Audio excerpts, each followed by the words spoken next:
Well, g'day everybody and welcome to Andy's Motorcycle Obsessions. So I'm working on the Ducati. I'm waiting for some shims to arrive, so everything's been installed at the moment, and outside it's wetter than the seats at a Robbie Williams concert, so there's no riding to be had. So what I thought I might do is have a quick chat about K&N filters.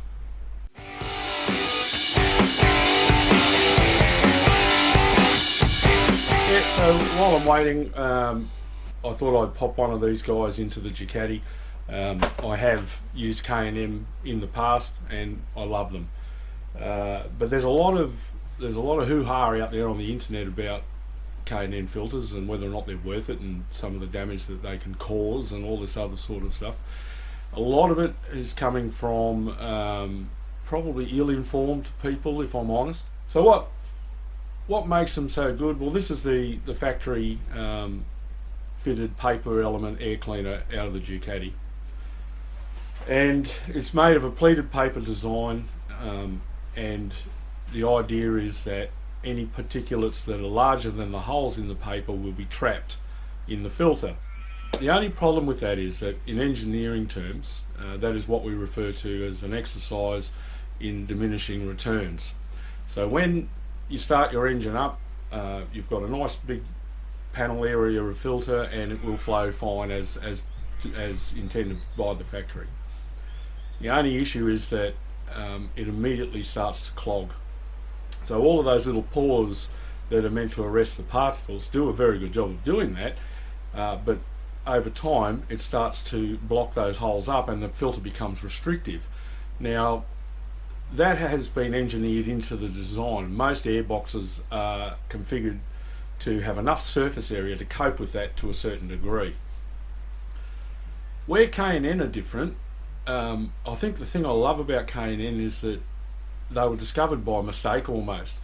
So two guys used to run a motorcycle shop in America. They were avid racers and they used to do a lot of desert racing, and they were frustrated with the filters that were available at the time clogging quite quickly and impacting their fuel air mixture.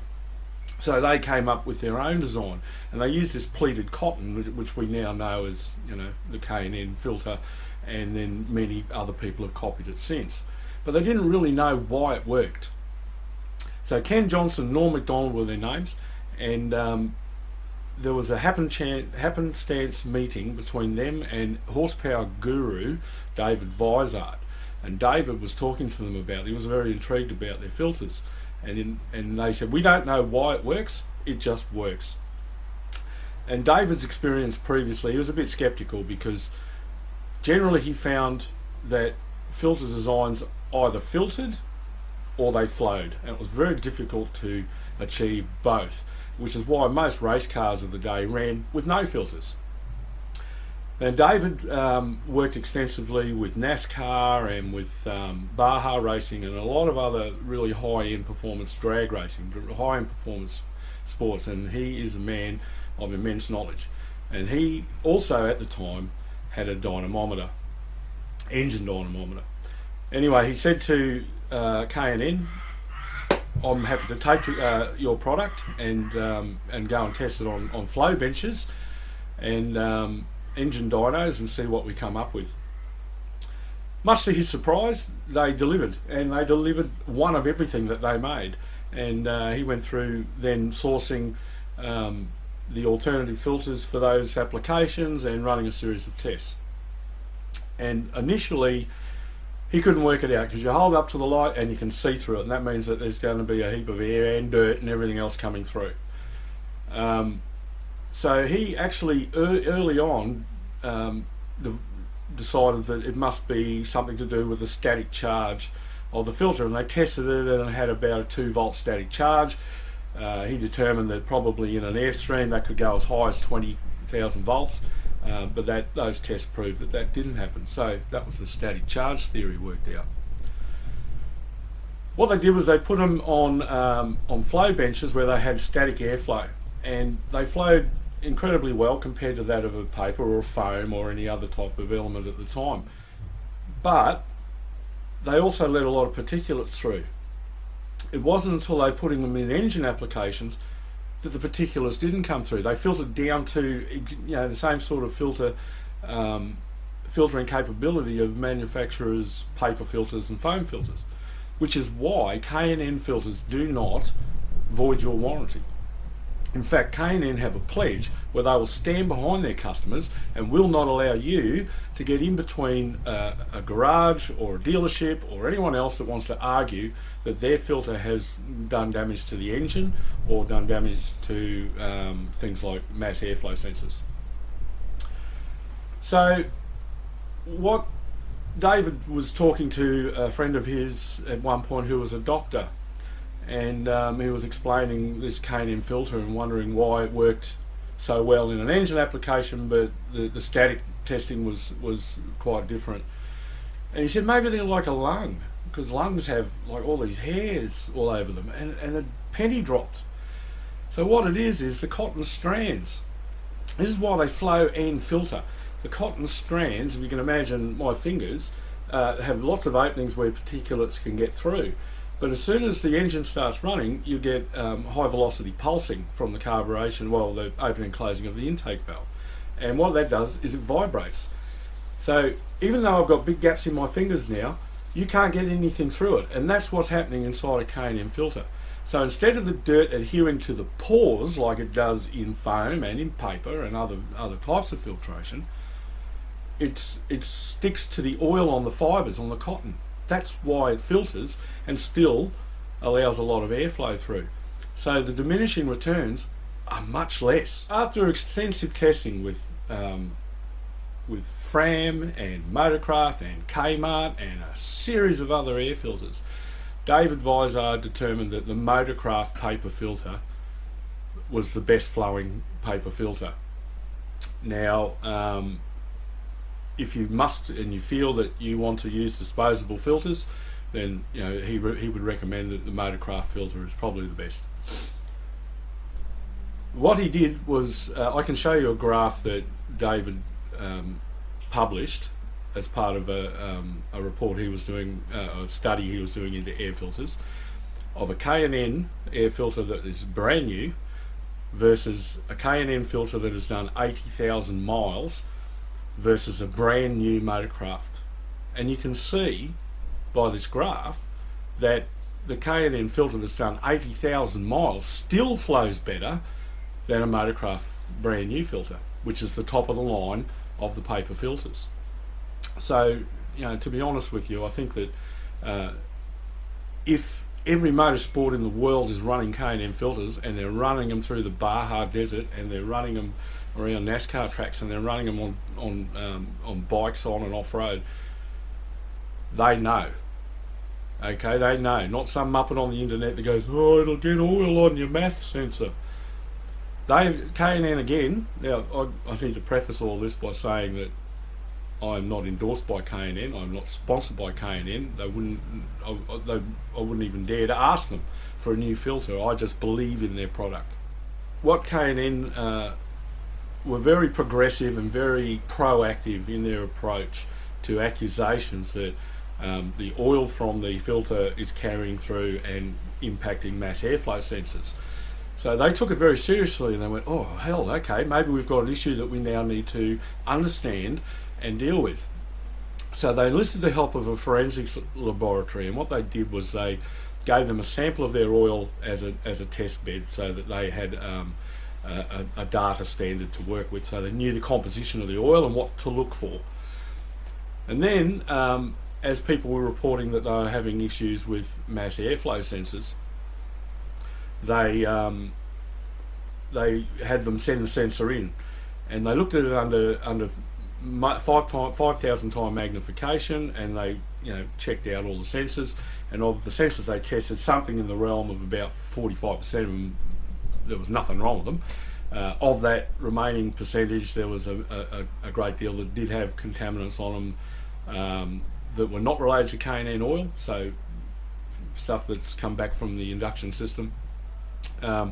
And basically, at the end of the day, there was zero issues with carryover of oil onto the mass airflow sensor. And the way those mass airflow sensors work is that they put a voltage across them, and the ECU is monitoring that voltage.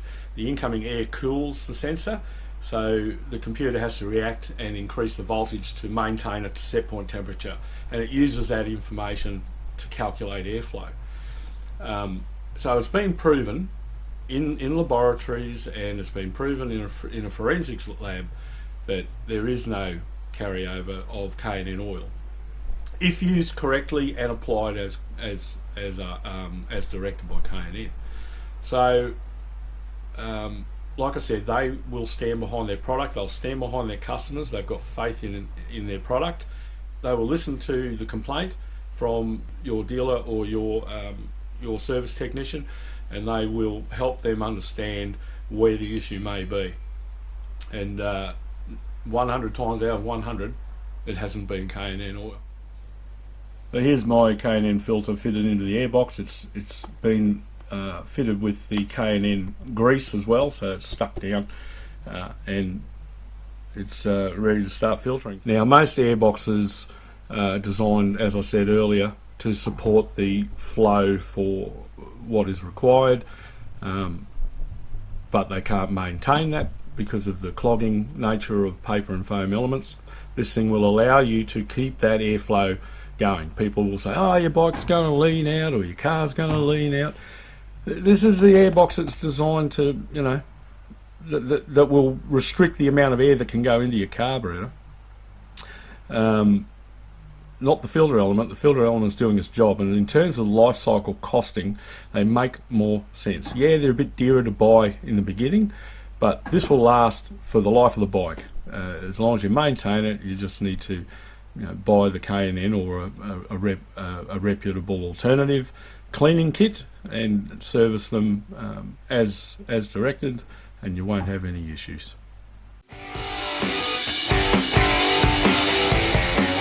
So one of the best modifications you can make is to improve your charge temperature, lower your charge temperature.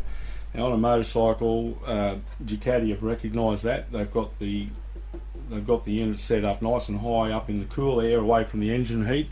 Inline 4 cylinders a little bit more difficult. You've got 4 carburetors tucked in behind the motor, right where the air has come across the exhaust system through the cooling fins and then carried all that hot air out into your carburetor airstream. And the outside carburetors end up running a little bit cooler than the inside carburetors, which is why some manufacturers have different jets for their inboard carburetors compared to their outboard carburetors. But like I said, Ducati have recognised that cool air is the go. Now, one of the things that I've seen on the internet is people myth-busting K&N filters and cold air intakes. But a lot of the time they're comparing apples and oranges, because they're putting a K&N filter into a cold air intake and comparing it to a brand new paper filter, which will flow, you know, as much as the airbox can handle.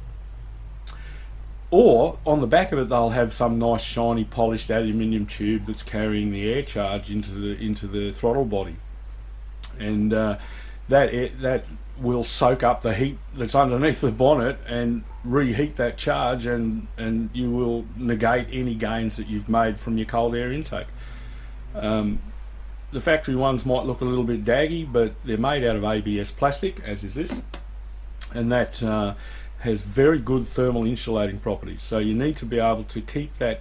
You go to all the trouble of putting a cold air intake into a car, and then you need to be able to keep that temperature, that lower temperature in the charge before it gets to the throttle body.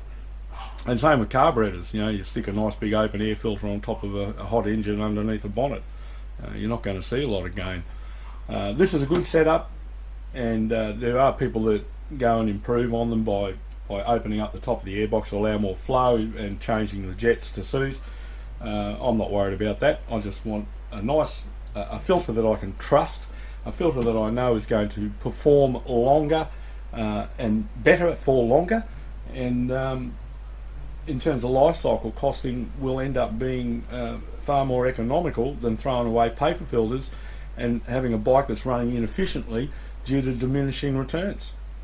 Anyway, so that's my view on K&N filters. You can go and make up your own mind, but there's plenty of people out there that are now copying them, including Fram, who were very vicious in their attacks of David Weishart. But they've also discovered that there are benefits. Alright, that's it for now. Thanks. Don't forget to like, subscribe and comment, and we'll be back with more as soon as I get my shims, and we'll throw this thing back together. Bye for now.